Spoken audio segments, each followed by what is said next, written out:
Welcome to Lockbox, a podcast providing real estate professionals with action items for success. My name is Jeffrey Brogger, and I'm going to be your host. I'm the founder of two real estate marketing and tech companies, STEEZY.Digital and Realtor.io. In this podcast, you'll learn from top 1% real estate and mortgage brokers the exact secrets to their success. Welcome to Lockbox. Welcome to the Lockbox podcast. My name is Jeffrey Brogger, founder of STEEZY.Digital, Realtor.io, and with us today is Mr. Gary Massa. Thank you, Jeff. I appreciate it. Thanks for having me on. Absolutely. So Gary is a top 1% real estate broker in San Diego. Gary and I met through the San Diego Real Producer community. Shout out Jesse Wright. Thanks for getting us in touch. Thank you, Gary Jesse. And Gary's been a client for a couple months now. So I'm happy to have you on the podcast. Thanks for being here. And why don't you tell our listeners who you are and where you're from?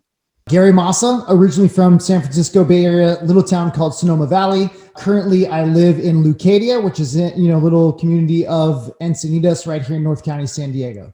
Yep. Love Leucadia, love Cardiff. My background, I grew up in North County, San Diego, between Cardiff and Vista. So I went to school in Vista, went to high school and stuff, but my mom lived in Cardiff. I got that exposure to the beach, and there's no looking back after that. I mean, I was on the surf team in high school, and that was actually a big influence on why I named my agency STEEZY.Digital. STEEZY is a surf skate term that means style with ease. And big influences from Cardiff and Leucadia. I love that area. I love it. Yeah, man, I keep moving south and west from where we started. And warmer clients and farther to the beach. Yeah, exactly. Yeah, exactly. So what got you into real estate?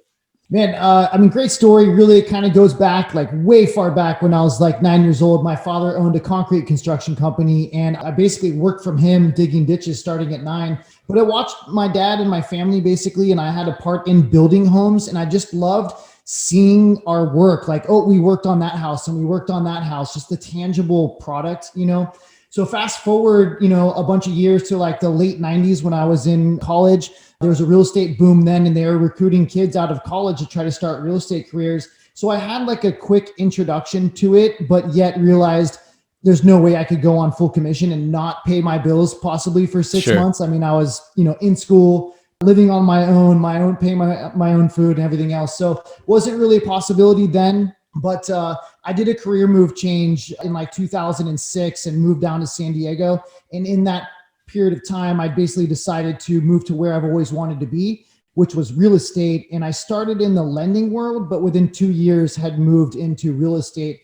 And one of the most, arguably challenging times in real estate, 2006 and 2007. But, we've made it through and here we are today. So awesome story. And it's actually somewhat similar to mine with your first exposure to real estate when you're in college. I had that same thing. Read Rich Dad, Poor Dad in high school. Actually was dating a girl my freshman year of college who was a Coldwell broker in my college town. And he was like, you have to stay for a summer and sell real estate and get your license. Long story short, her and I split up right before summer. So I wasn't going to go work for her dad, right? I ended up going home to California and selling Cutco that summer. And so that was like the split, right? That was like, boom, the choice. But real estate was always there. And, after I had finished my career with sales and sales management at Cutco, I got into marketing. I circled back on real estate. I was like, all right, I have an investment property.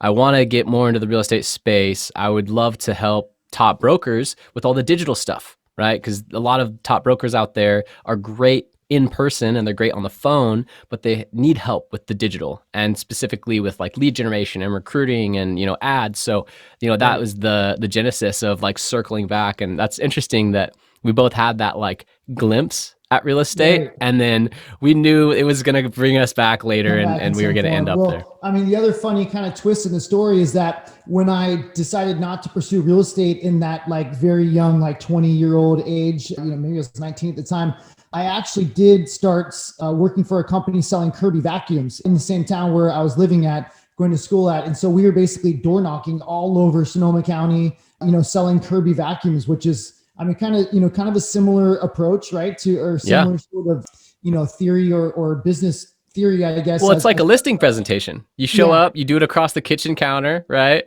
Or yeah, like at the kitchen table, and you're like in the house, and having that level of comfort doing that. I've carried that over from Cutco. And when I went field training in real estate with some of my top broker clients, it was interesting because I was like, wow, this feels like a Cutco demo in yeah. the home, across from the kitchen, whatever. But except you're pitching yourself and your brokerage and trying to get the listing, right? So it was interesting. Do you see some, It was great sales training, for yeah, sure. exactly. I was going to say Kirby probably had some great sales training. Cutco did. That's awesome. And Yeah, sales training I've experienced, it comes back to consistency of a few actions.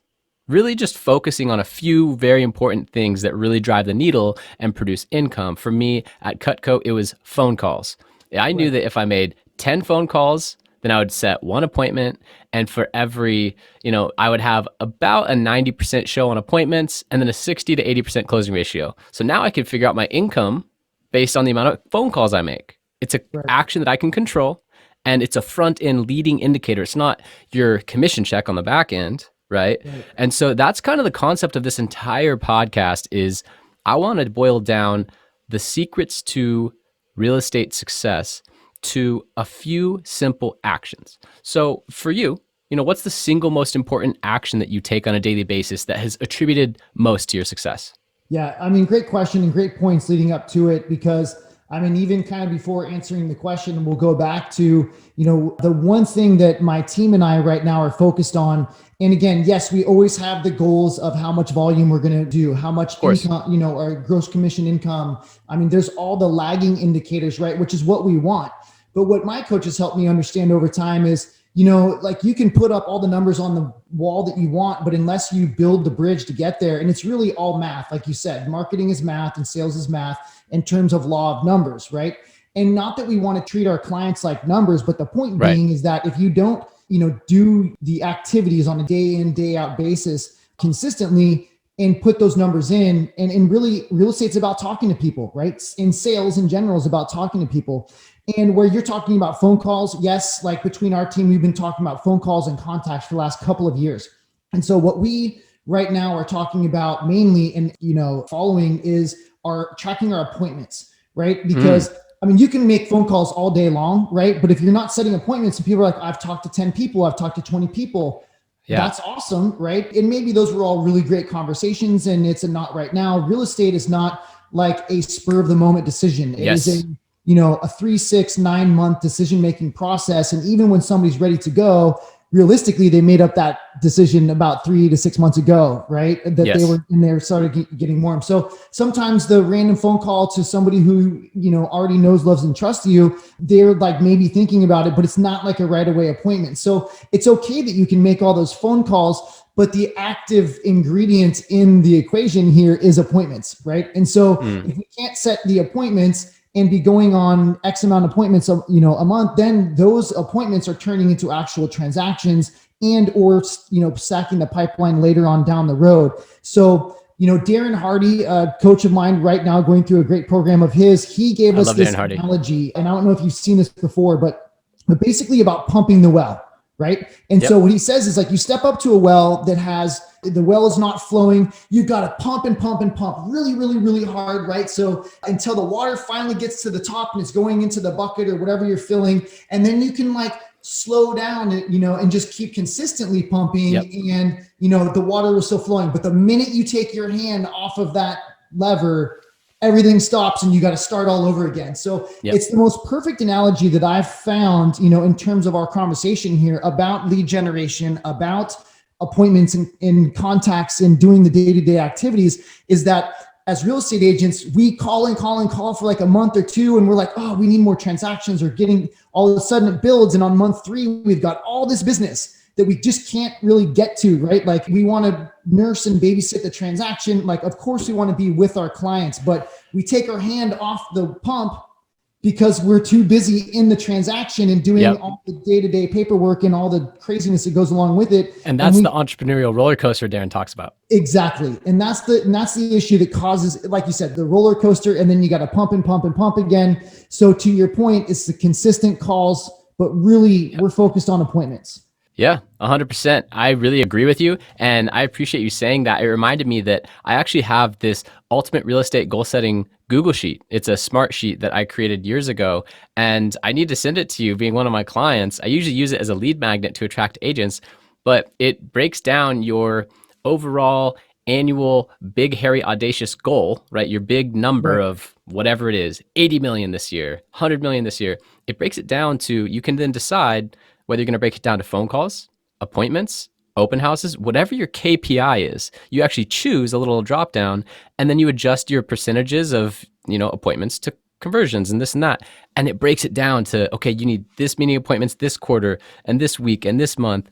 And it's super useful. So I'll send that over to you. Dude, Maybe, I maybe can't wait to see it. Yeah, please do. That sounds like an awesome tool. yeah. And for the listeners as well, I'm actually, it just kind of hit me right as Gary was talking about that and he said the word appointment. I'll be including that as a little free token at the end. So I'll have the links for that as well. But really useful tool. So I'm curious, Gary, what percentage of your business is referral as opposed to new business? And then do you have systems in place that help you generate more referrals over time?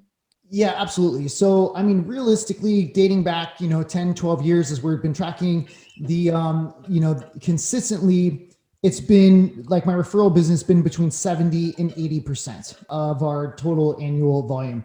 My goal, not that I don't love a referral, right? And because those are really the best clients, in terms of ease of the transaction, and the longevity of it. But again, we all would love to get referral calls all day long. However, that referral basis, as I've learned through my coach, is supposed to grow like by 25% per year, meaning like you can add 25% more transactions from your sphere or your past client base and through referrals and repeats, etc. Right? Just adding 25% more transactions.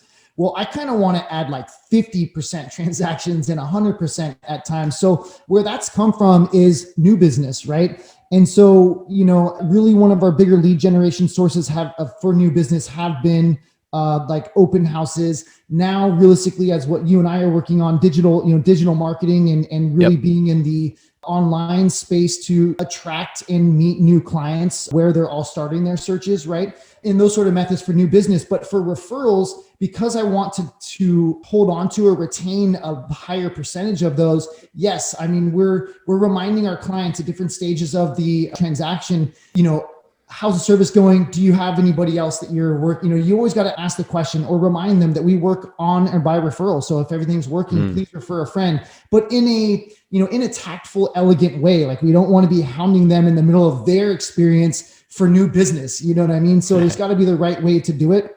But the other way about that is just the ongoing long-term service and touch, for our clients throughout the year.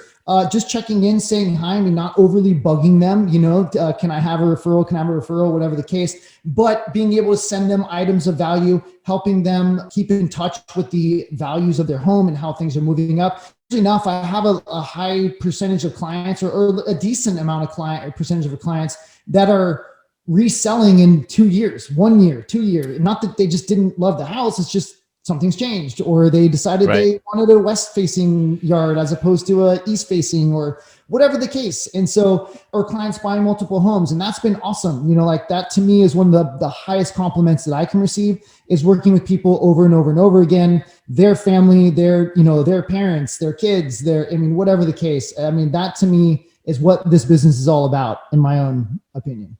Yeah, absolutely. And with that being said, would your primary system in place be the high quality service? Do you have any other systems in place that really, if you can count on it like clockwork and it helps to, increase the amount of referrals you're getting? I'm just curious for other agents that might be able to implement some systems that would help them.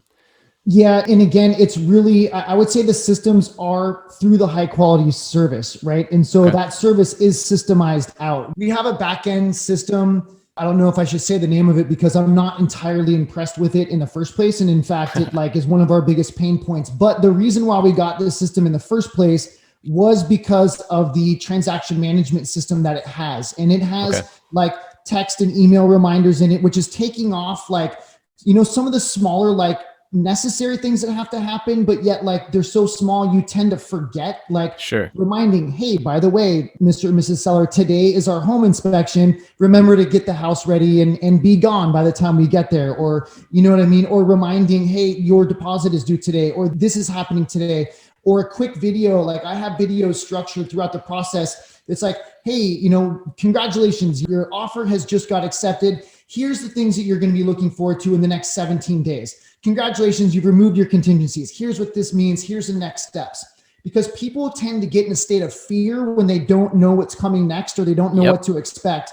And so the constant communication helps relieve that fear and lets them know that you have a handle on it. You know what's going on. They don't have to, you know, ride your ass or, you know, or just be too involved in the, not involved, this is the wrong thing to say, but they don't have to be too on top of you. And they just have confidence that you've got it handled because they keep getting these little quick reminders and they keep getting, you know, these videos helping to explain to them. So they know it's progressing and they just feel like, okay, you've got it taken care of. So that system through the transaction process really has helped develop a lot more referrals for us because people get the, you know, the high quality white glove service that they've never experienced anywhere else. They knew the system. And so when somebody asks, they're like, you know what? Real estate isn't all that easy. I've had it a couple of different experiences. And this one went so smooth because of XYZ. It gives them a story, you know, to tell. Absolutely. And so then you've also earned later on the right to say, hey, did everything work out for you? Great. Well, if it did, I mean, look, nothing's perfect and it's not going to be perfect every single time. Right. But again, when you have these systems in place and something does go wrong, you know how to go back and fix it. And B, at least the client still believes in you that you weren't just like checked out or whatever the case, and you can resolve those issues. But for the most part, you know, you get 80-90% that go exactly as you planned it.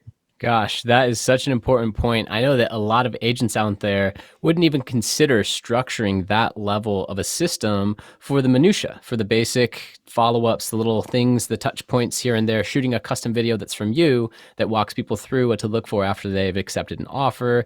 That's so key. And once again, I think that that's something that's unique to your brokerage that not a lot of other brokerages do. One of the things that I hear a lot from clients who end up going with one of my clients and I try and get feedback of like, hey, why'd you switch? Or, you know, after your listing expired and you went with us, like, what was that for? What was your reasoning of not re-signing with that other agent? They said, well, they stuck a sign in my yard and then disappeared. Yeah. They had lack of communication. And one of my early mentors, when I was back in my Cutco days, he said, lack of communication is the number one reason why a relationship fails, whether it's in business or in life.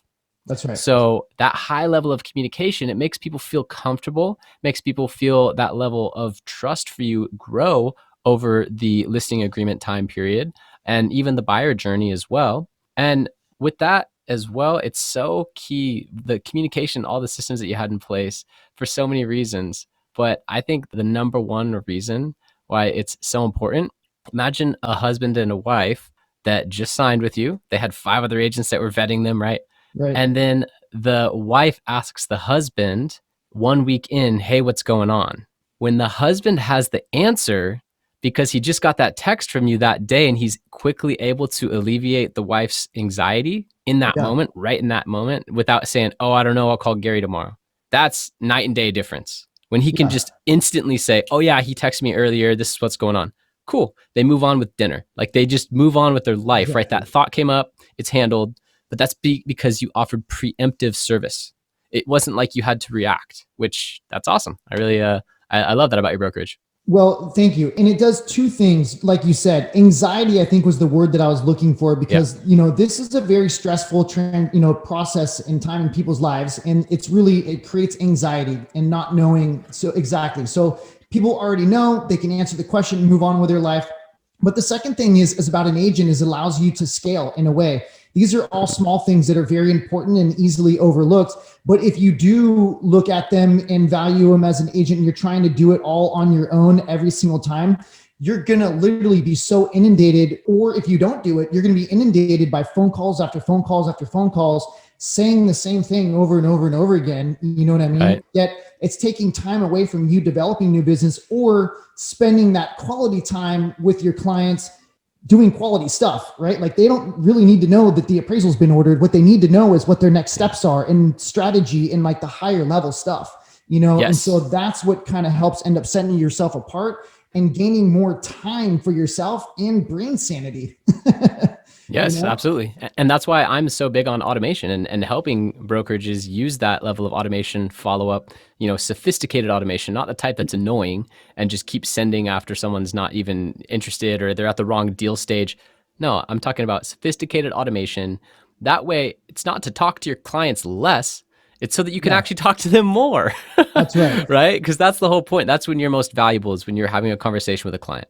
Well, and I So, think just to touch on that one point go ahead. about automation, and you're right, automation and technology has really come into our space to, there's some great tools out there that help us as agents deliver service to a higher level and make our lives easier. However, I have, seen and even experienced myself and made the mistake myself, right? That Mm, we stick on automation and we feel like, hey, it's handled. So then we kind of right. like check. It's easy to allow ourselves to check out and not, have that real one-on-one communication and whatever the case, and the automation is screwing up in the background or they really don't get enough of you. Yep. That was a big mistake that I made, and I feel like a lot of other agents make, is they just set it on automation or whatever the case, but yet that's not the point of automation. The automation is to help, not entice, but help keep you as an agent like up to speed also, so you're doing the things that you need to do and also taking care of some of the little stuff that you don't need to do, right? There's definitely human part of the transaction that needs to be there.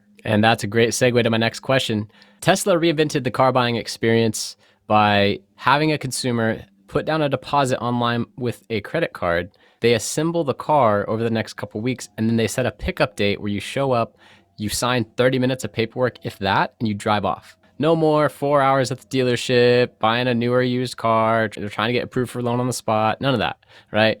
So with housing, and all of the tech companies entering the space, trying to take away market share from real estate agents. Where do you think the industry is heading 5, 10 years? Because I tend to agree with you that the real estate agent is still essential. And that's one of the core values and purposes why my company is here on the side of the agent as this war between iBuyers is being waged. But what's your take? What's your projection? And what are you doing right now to set you up for future success? Yeah, great question, man. And I know that there's a lot of opinions on this all the way around. And one thing is for sure is that our business is definitely, the business or industry of real estate and being real estate agent is definitely changing. And it's going to a totally different place of what we're used to today. And because of technology and automation, right? But let me just explain really one thing that I realized when I first freaked out about it. And I was like, oh my God, there's the iBuyer, there's the Zillow, there's the, other discount brokerage companies that I won't name that are coming into the space and disrupting the space and creating this processing line or like assembly line of a transaction that's putting us out of work. So at first I freaked out, then I thought about it a little bit more and again started to adjust and pivot in different ways. But the example that I thought about at the time, an experience that I had with a particular loan company that's literally like a processing line, right? And people call up, they talk to one person, they get all the information, then all of a sudden, boom, they're like off to the next person, right? And or the next line in the wheel. Then you talk to the next person, and it just keeps on going on down the line. But what I found was like the timeframes were a lot longer. The experience of the client, for the most part, was like, man, by the time we got halfway through the process, the initial things that were important to me that I told to the person at the very beginning, nobody even remembered or knew. And all of a sudden it was just a number on a wheel, and like, so they didn't get the personalized experience, and the things that were important to them in the whole process weren't honored, right? It was just trying to get the loan. So, change that back to the, some of the real estate systems that are out there today.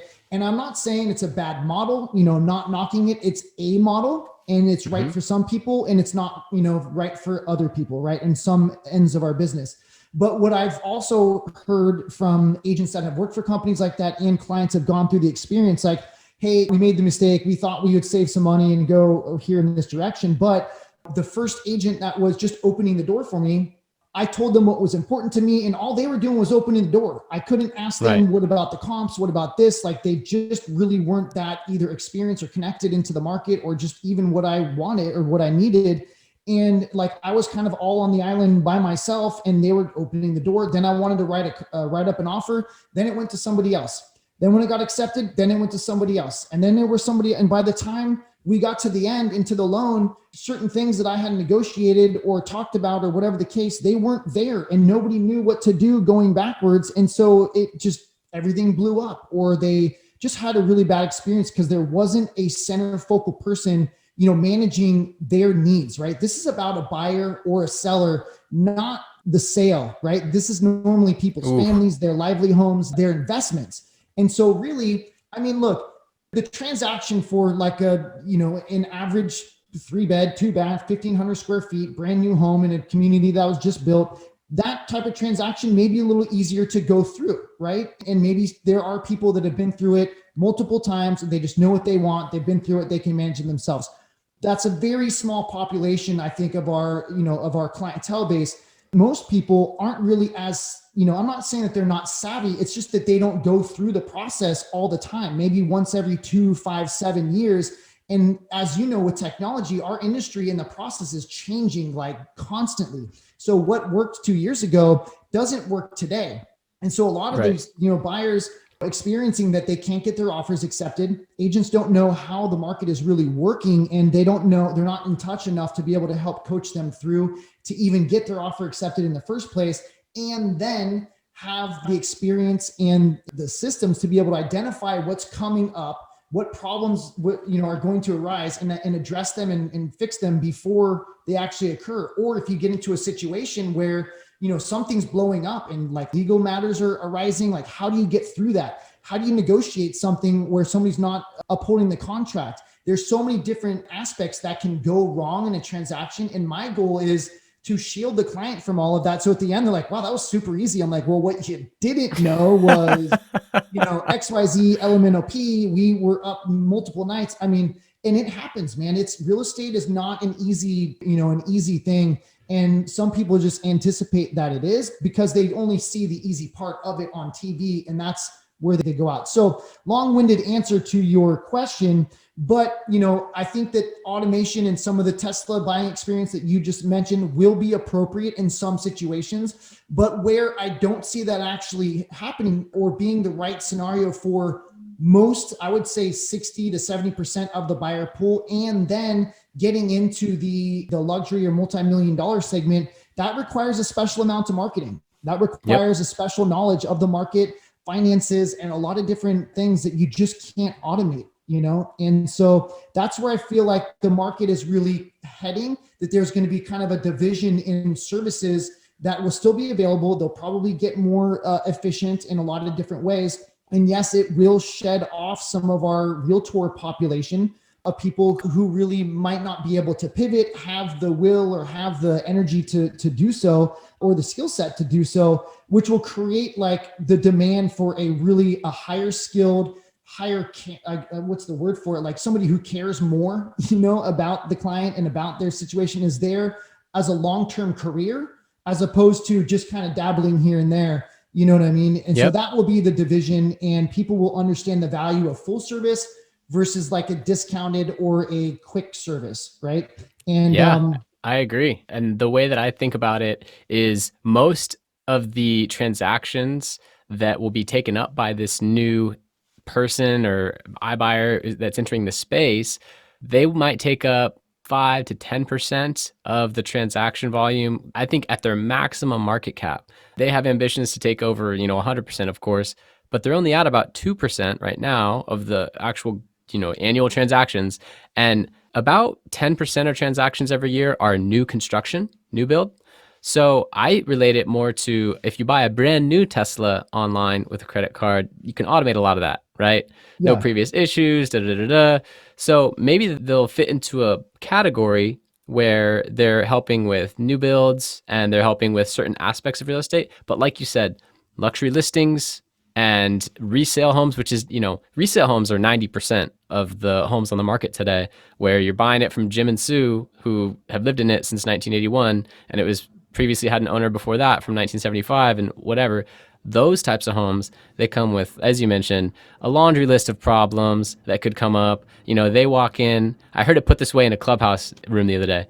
The buyer walks in and they're looking at, ooh, look at the new appliances and the fresh paint. And you're walking in seeing the little crack in the corner that could mean that they have a cracked foundation, or Yeah. some leakage down on the when you're taking the exterior walk, and you're like, ooh, that might have water under there. And you're looking at all of the things that are in the best interest of the buyer that they don't even think about, right? And Yeah. so for an iBuyer to enter the space and be judge, jury, and executioner, the person who not only values the home, but writes the contracts that the person has to sign, offers them the loan, does all these things, and has full autonomy to do whatever they want with any step. Meanwhile, the buyer walking through it is just doing click, click, click, not reading anything. That is a recipe for disaster. And like you said, this is such an important transaction. It's the most important transaction most people will ever make. And once again, just reiterating the fact that like this is why I believe real estate agents are still essential and will be for a very, very long time. I agree. But so real quick, backing up to, what is an iBuyer? That's a term that I think a lot of people are buzzed about and some of it causes some fear. But realistically, the iBuyer is really looking for the most part to buy direct from the consumer, and they're going to be buying direct from the seller and turning around and selling it to the consumer. So they have to buy a property at below market value, below margins to be able to make anything on that property, turn around and sell it. Most of them, or a good portion are rehabbing, remodeling. So they're going to have to be buying from, way under market, right? Like I have plenty of investors that we could be iBuyers too, right? But for the most part, people want top dollar on their properties. Well, how do you get top dollar? Am I going to go online and just wait for the best offer and nobody has marketed my home? No one's talked about the great points. Most sellers, I bring up a couple different options. We have clients right now that will come in, buy the home, all cash. It won't be top of market,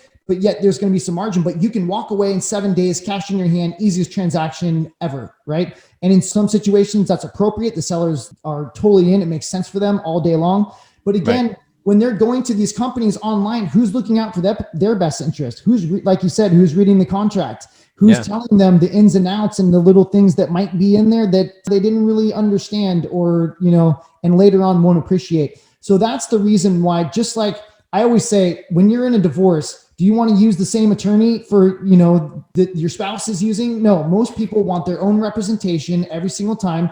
So not that they can screw each other, but they can get a fair shake and they're protected, right? Because you never know who, you need somebody looking out for your best interest all the time on a long-term basis, and that's why when we're trying to create long-term lifetime clients, that's why we work so hard to protect our clients. Boom. Nailed it. And you dropped a lot of things in this podcast already about the unique value propositions that you offer to clients. So yeah, there's no question why you're top 1% broker. And it's an honor to have you as a client. One question I have that I want to make sure to ask, it's regarding lead generation. So you mentioned that obviously we're doing some lead generation things together outside of referrals. And I surveyed thousands of realtors through LinkedIn. I was sending out surveys and getting their feedback on primarily the reason why they weren't closing more transactions. That was the big question. And on that question, I offered up options like, don't have a consistent flow of qualified leads. I need better follow-up and lead nurture systems. I mentioned, like 5, 10 different options. By far, the most popular choice for realtors was, I don't have a consistent flow of qualified leads. That's why they don't have more transactions coming in. Now, whether you agree with that or not, that's their fear. So that's what they're searching online. That's what they're looking for. That's what they want answers to. So my question to you is, what has been the most profitable lead generation source outside of referrals? Yeah. Great question. And I would agree with that. Just like off the top of the cuff is that, we always need a consistent flow of qualified prospects. And that's the hardest thing, is to be out and about and either calling, networking, blah, blah, blah, blah, blah, right? That is really the primary focus, the first stages of our business to any success, right? So the highest ROI or the highest profitable source that I've had, and a lot of people never believe this when I tell them this, but realistically, it's been advertising in the Dream Homes magazine, right? I've been advertising Dream Homes in Premier magazine, and I think each one of them have brought me, a similar result. Now, this is not the lead source where you're putting out an ad online and you've got like a bunch of people calling through and whatever the case. I mean, it's not cheap, right? It's paper, which is kind of getting obsolete in a way, but people still read the magazine. People still look at it in different places where it's placed. But what's happened for me was the advertising of unique properties in there has brought back very unique buyers. And the leads that I've gotten from here, and I don't like to call them leads really, but the people that I've met through the magazine that have called me on these unique properties, and I've been able to thankfully now call them clients, have transacted multiple times with multi-million-dollar properties. And I can say that at least 3 of them that I've met through have transacted over $10 million worth of real estate each over the last handful of years. And each one of them were amazing people with amazing stories. And they were just really, really great people to work with. Right. And again, I continue to work with them throughout their life. So again, that to me has been the highest producing in terms of profitability or ROI.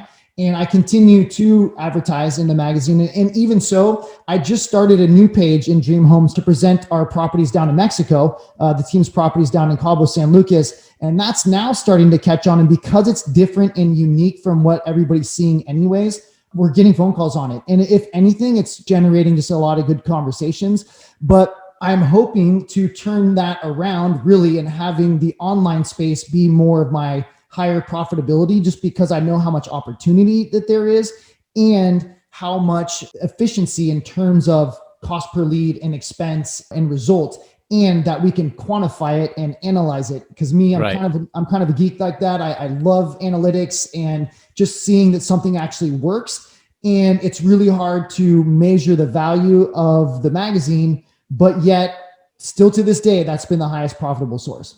Awesome. Well, that's really good, unexpected answer. And Nobody and also, like, really?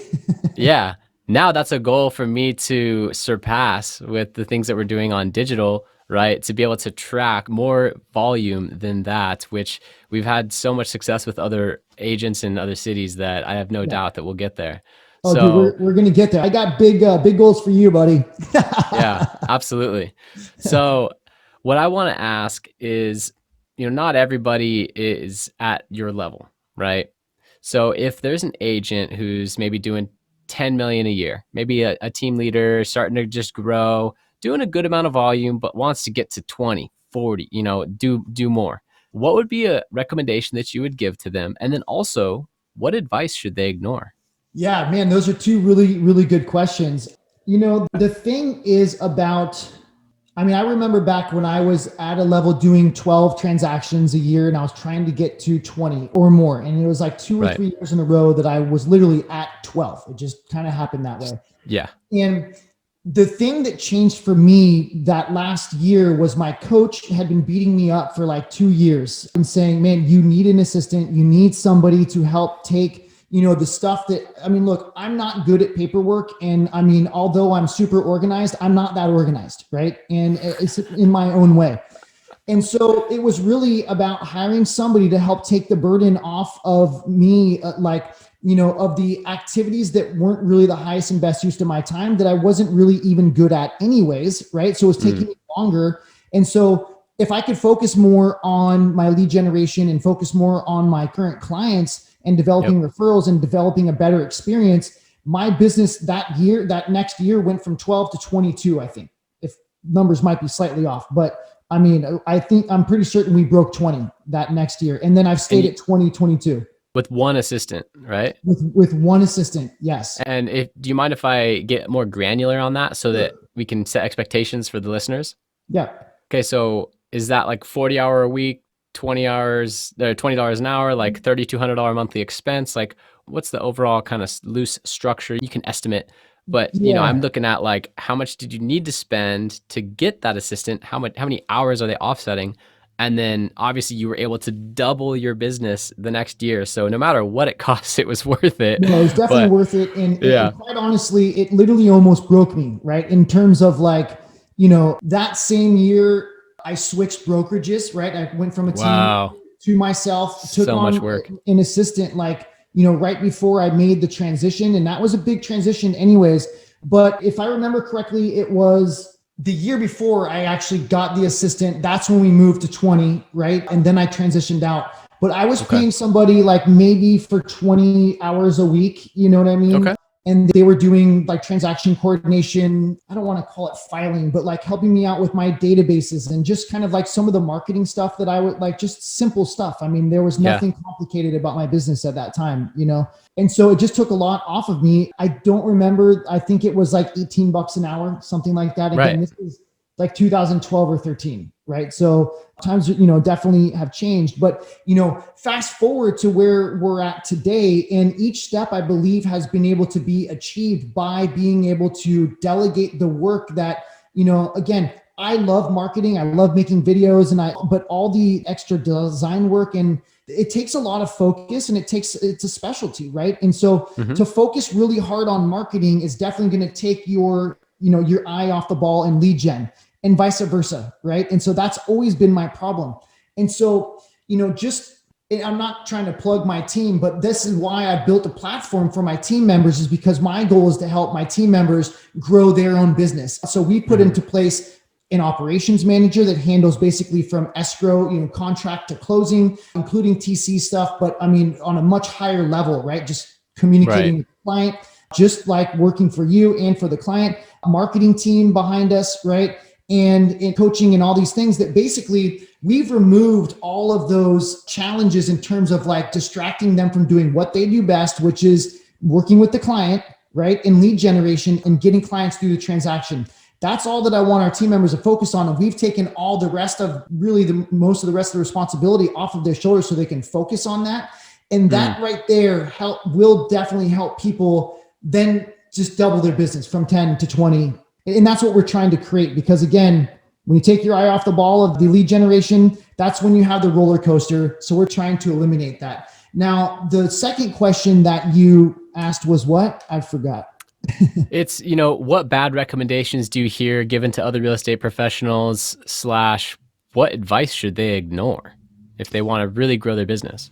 You know, the one thing that I would say ignoring is anything that really takes their focus off of what they're doing, right? Because there's always a new shiny penny. There's a this, there's a that. And I've always been like, oh, squirrel. You know what I mean? Yeah. And, let's run over here. Like, I mean, even my coach, when 3 years ago, I was like, coach, I've got the answer to the change in our marketplace. I'm going to do something specialty.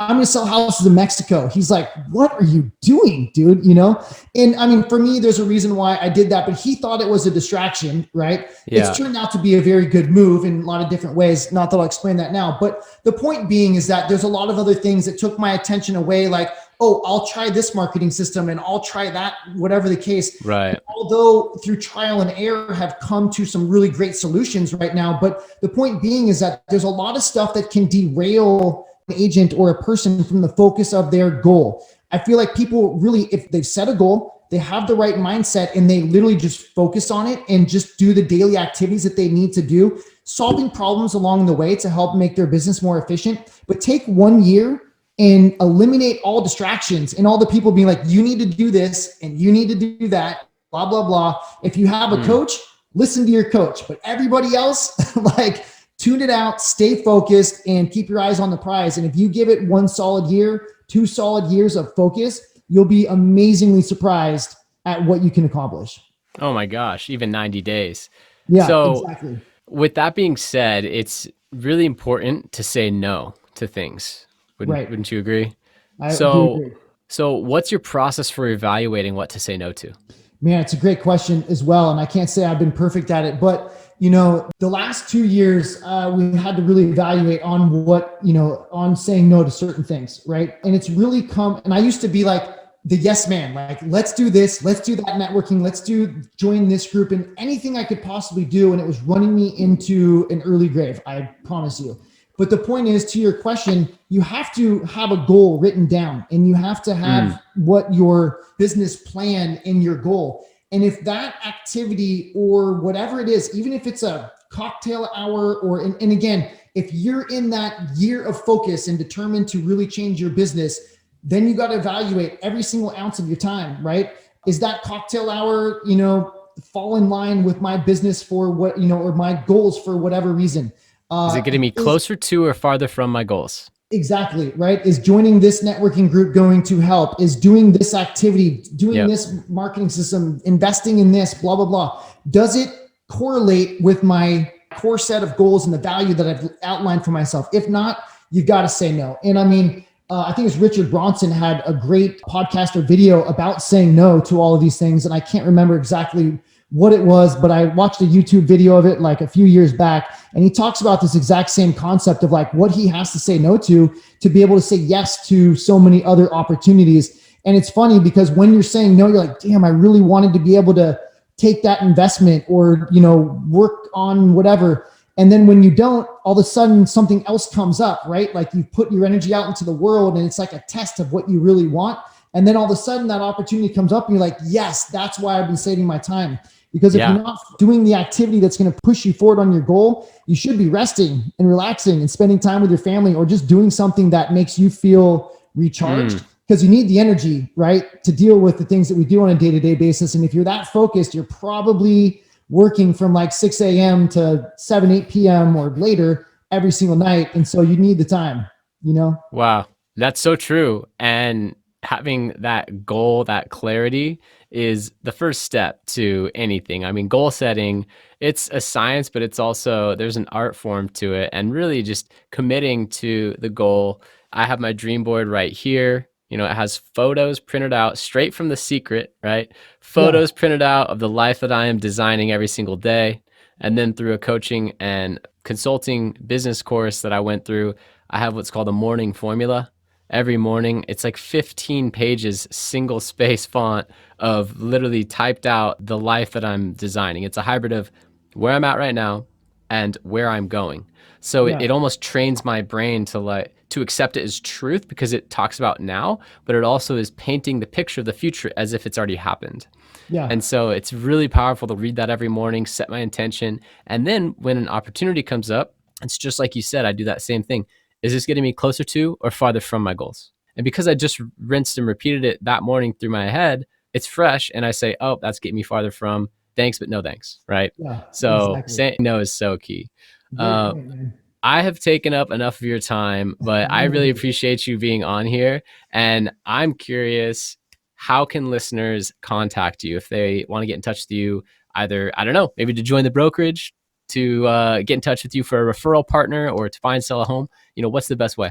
Yeah, thanks, man. I really appreciate that. And I mean, just clarifying, I work for Compass as the brokerage out of San Diego, the Del Mar office. But we operate a team there as well. So we're a small team of skilled ninja fighters and just trying to help everybody, find what Compass says, find their place in the world. But I love their tagline. The best way to get a hold of me would be phone number. Texting is best, or calling directly with 760-889-7701. Or you can always find me on Facebook and Instagram, Gary Massa, or at @GMassa2. I love it. Well, last question. I mean, is there anything that I should have asked you? Do you want to expand on anything from the interview so far? No, man. I mean, again, I didn't know the questions that you wanted to ask. Right. I was impressed. I mean, there's a lot of questions that I thought were really, really great questions in terms of, if I was a newer agent or somebody trying to, make changes in my business, that this would be really great information. I mean, not patting myself on the back. I'm just saying, I mean, those are good questions to ask anybody. And I think it's good information eliciting questions. So thank you. Well, thank you. I thought very critically what questions I would ask, because being a past sales representative, the person asking questions is in control of the conversation, right? And the quality of the quality of your questions is a direct correlation to the quality of your life. That's right. So if questions are huge, and I appreciate you noticing that. And of course, the goal is to add value to all the listeners. So all the listeners out there, Gary Massa, thank you so much for being here.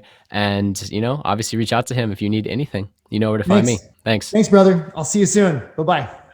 Bye. Thank you for listening. If you want to accomplish your real estate goals, then I highly suggest downloading my free Ultimate Real Estate Goal Setting Framework. The link is in the description of the show, and it will help you break down your annual income goal into the amount of phone calls, appointments, or open houses you need in order to achieve that goal. Thank you so much. and we'll see you next time.